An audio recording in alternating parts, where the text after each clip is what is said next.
Alright, welcome to another edition of What the Fuck, Happenings YouTube Atheist Community and Stickham Fun. Yeah, I'm pretty sure it's recording. Anyway, yeah.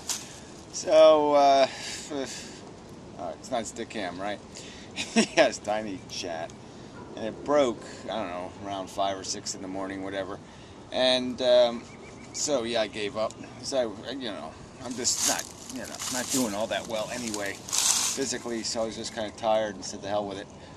So I don't know if it reorganized or not, and sorry for that, but yeah, I'm just sort of sick of the conversation anyway. It is sort of same old, same old, same old, and I do want to do something more than the same old, same old. So yeah, so whatever, I got to work on that. Yeah, and I just don't have too much patience for the same arguments over and over again. It's like you just end up repeating yourself and repeating yourself and repeating yourself. And it's like you're tutoring every individual person. And, yeah, that's not going to work. So, some of this has to be converted into some other kind of message. Some other kind of, different method of compiling the argument, presenting the argument, making the argument. All of that has to be done in some better way than this. Well, whatever. Yeah, there's not a whole lot of choices, so I got to fight through this medium that exists, and just got to do it better. So what else is news? I guess I might as well just bring up the Brett Keane thing. He was in the room, and he has made a couple of videos, just the same old bullshit. Brett Keane is Brett Keane. It's just kind of funny because the MP3s, the link will be below to the MP3, so you can listen to it yourself. But it's like there's a whole conversation about sincerity, and he just obviously doesn't know what that word means, and. There's just no point. I mean, there is no point in conversing with him. He just doesn't understand the concept at all. He is just a selfish glutton. He's exactly what he looks like, the human pig, in every metaphorical and even explicit sense. He's got it written all over him, the stench of it. And, yeah, that's all you need to say about that. So yeah, hopefully he will do what he does usually. I mean, he goes through this. This is the same show. He's done like 3 times now with me. This herky-jerky, try to be my friend. Then pick a fight for no good reason, just for the theater of it, I suppose. But yeah, I'm not biting. I sort of made that clear last night, so I just don't see the point in it. But whatever, it really just doesn't matter. He's not relevant. He's sort of wasted or squandered whatever credibility he ever had, and I don't think he'll ever be relevant again. But so it doesn't matter. Yeah, so there was a couple other people that the conversation is okay, and it just gets to these walls where you just can't get past the wall. There's certain premises that have to be accepted for the sake of argument, and if you're going to have to argue those, again, it's who wants to spend their whole life arguing the premises? It's the conclusions that are important, and it's the context of this natural backdrop for this whole thing. I mean, people keep wanting to talk about things as if there is some sort of real progressive mechanism here, that there is some place you're actually going to go, besides just coming up with some other pill to take, some other method to achieve some sort of sense of satisfaction that can only be derived by putting you in a state that is dissatisfactory to start with. You have to create the upside potential, and the only way to create the upside potential is to put something in a downside state. And that's just, I don't think there's any way to logically walk away or run away from that reality. And obviously the DNA molecule is very good at motivating organisms to fight for something stupid, to pursue stupid pursuits, to play the game. And we're just, obviously, we're smart enough to see the game and to realize we're being gamed. And so it's that simple. We can see the game board. We can see the mechanism. We can see that the scoring goals means absolutely nothing. There's absolutely nothing to be accomplished here. The only way you're going to get your gratification is probably out of somebody else's pound of flesh kind of thing. You're only usually going to feel good about yourself because somebody else is in some worse state. It's always going to be some sort of silly relative comparison. You're always going to do this Joneses, keeping up with the Joneses kind of bullshit. You're always going to measure how you're doing based on how others are doing. Arbitrary, erroneous, nonsensical definitions of I'm doing okay, relative to the pack.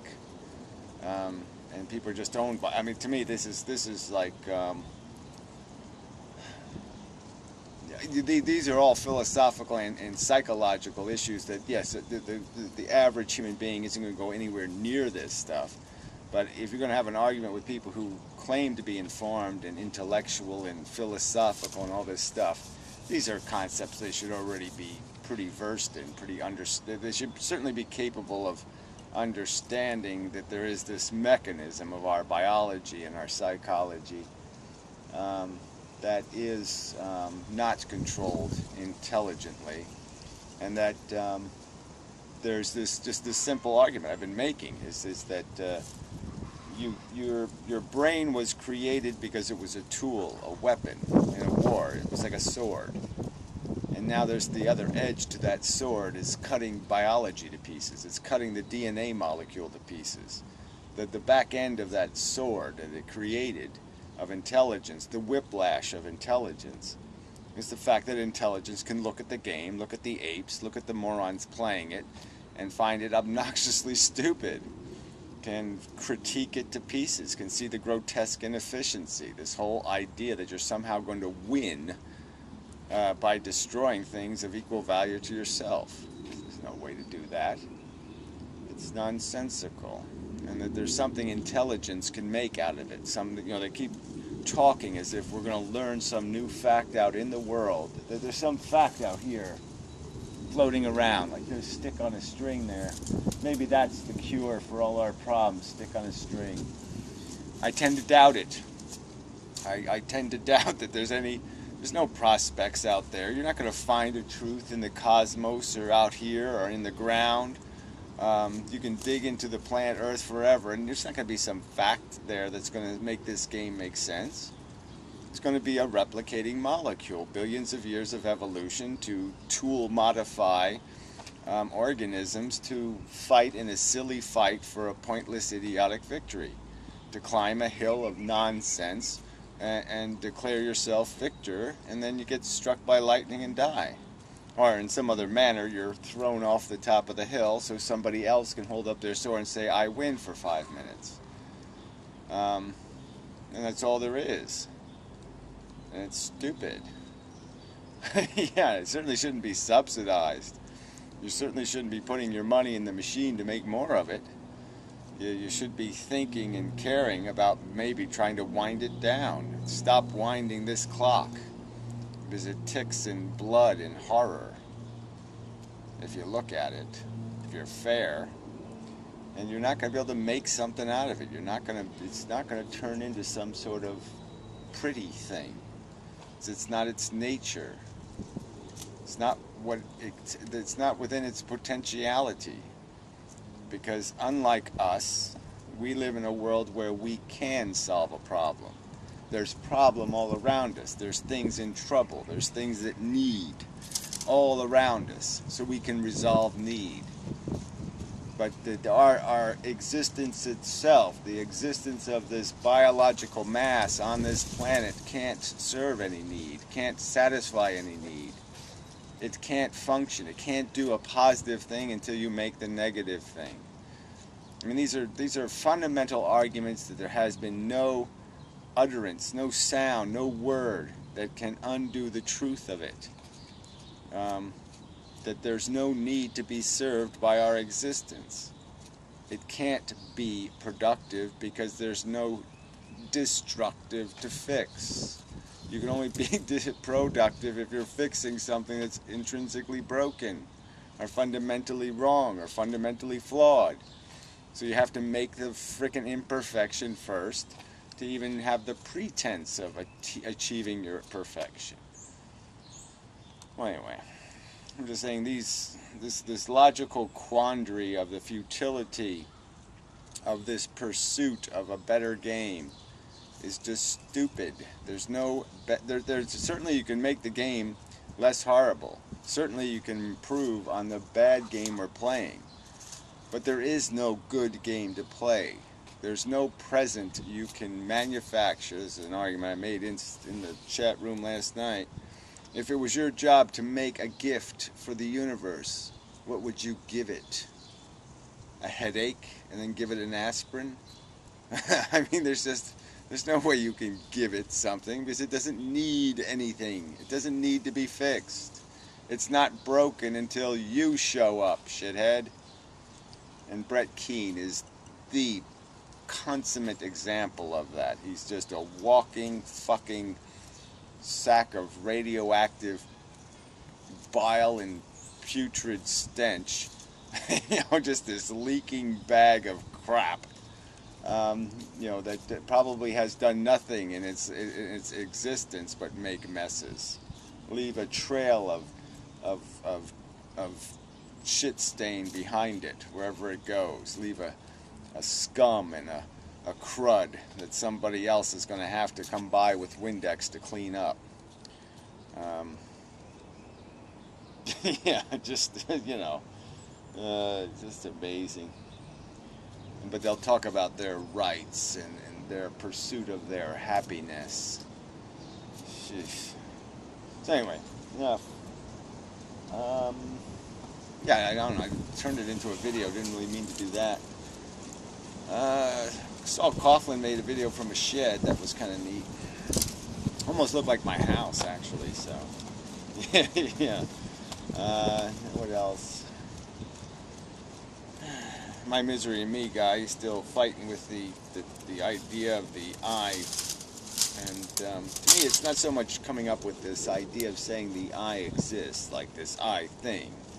Because there's two ways to look at this I word. There's the way where you think about your brain as being a person, the little man inside your head kind of problem. That your brain creates you. So you're not a you inside your brain kind of reality. You're a function of your brain, and so that distinction's sort of important. It's sort of important to understand that it's a byproduct of the function of your brain, that you have this sense of a you, an individuality, and that sense is probably illusionary. It's manufactured inside of the brain itself. But the idea of qualifying the fact that the hardware does exist, that the machine does exist, that it does produce the magnetic field, the flux, the thing that we do end up calling us for practical purposes, is perfectly legitimate.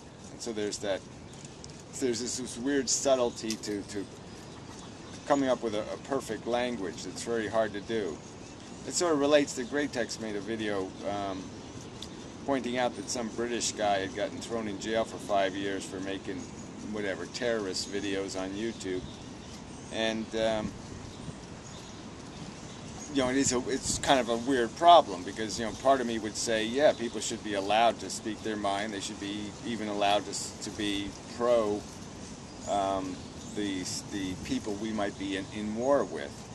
But yes, should they be allowed to show people how to make a bomb? Should they be, how far should that go?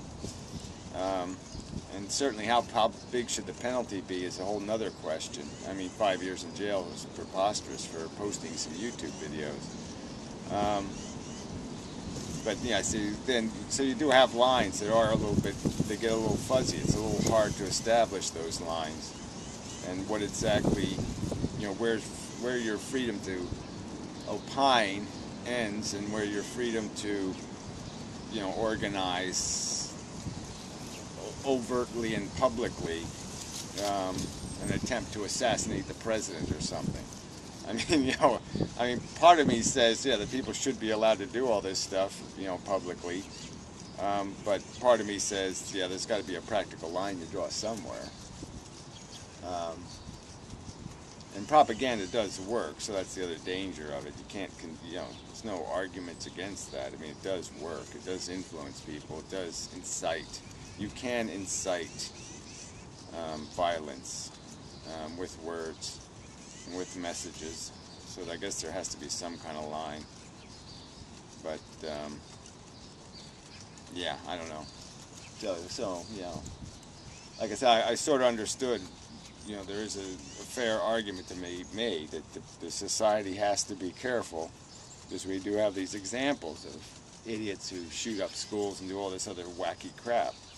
So there has to be some willingness to side on caution when it comes to any accusation that somebody's threatening or somebody's doing something. So I can't deny them their right to be a little paranoid. But I certainly don't want to end up in jail for 5 years because I voiced an honest opinion. That's not good. So I didn't know about this guy either, so that's part of the reason why, he says nobody talks about it. Well, yeah, I didn't know about it. So, but it is a hard case to know what to say.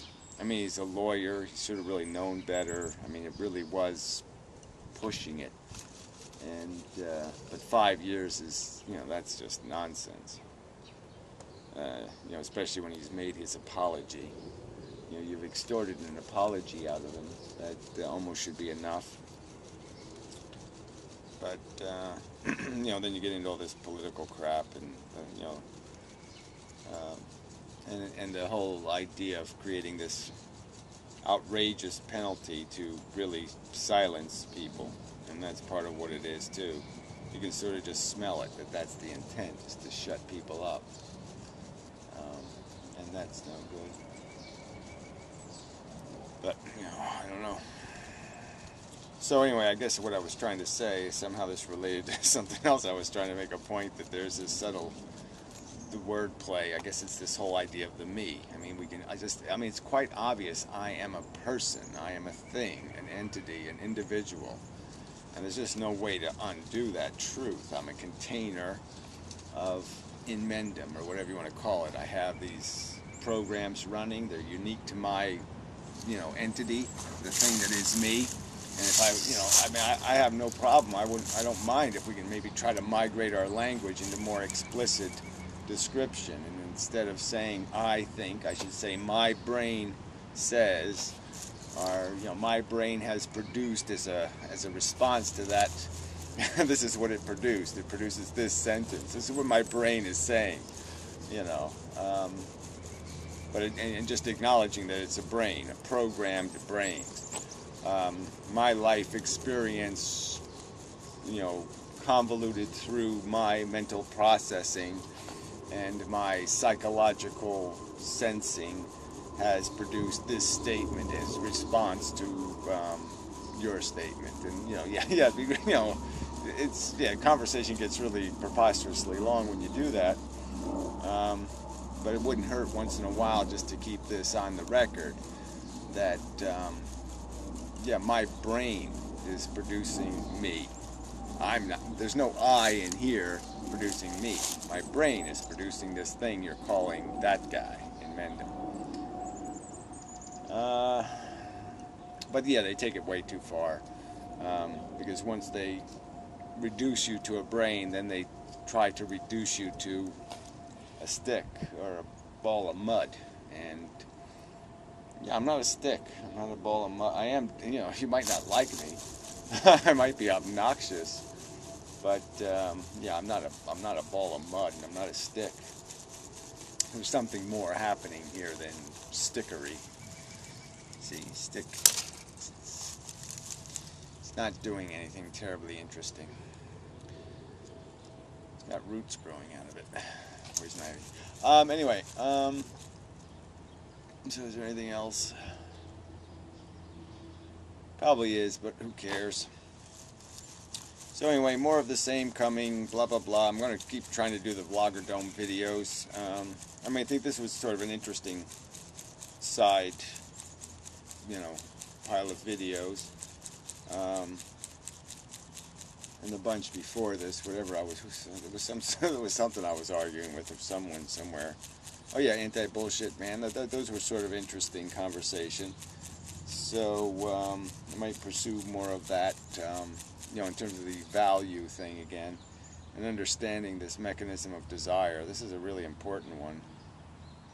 How much desire owns us, how much it perverts perception and forces us, obliges us, impels us, compels us to see values that aren't rationally understood but are subjectively felt. And so we're back to the feeling machine again, because we feel the compulsion, we feel like we need to do it, we feel like it needs to be attained. We sense it, and that's what we are. Consciousness is a sensor. It's sensing, and some of what it's sensing is a creation of it creates the sensation. And one of these sensations it creates is this sense that I need not to be here, but I need to be over there. And I'll feel it, as if I'll sense this need to have whatever, the potato chips, or whatever I'm hungry for. And that's that's the biggest obstacle to a fair intellectual conversation, is the fact that people are, really running on that desire mechanism, and it really owns you when it's running hard. When you're fully flooded by a perception of your need to accomplish, your need to have, it gets really hard to have rational conversation in that atmosphere, because you're compelled by an irrational force, not a rational one. Okay, now it's enough. And such. Oh, I'm going to take some video of flowers and something. I don't know, is there anything around here to video? It's all pretty bleak still. But man, winter is gone. Start to be outside and do things and such and whatnot. It'll be windy and that's not good. So anyway, till next time.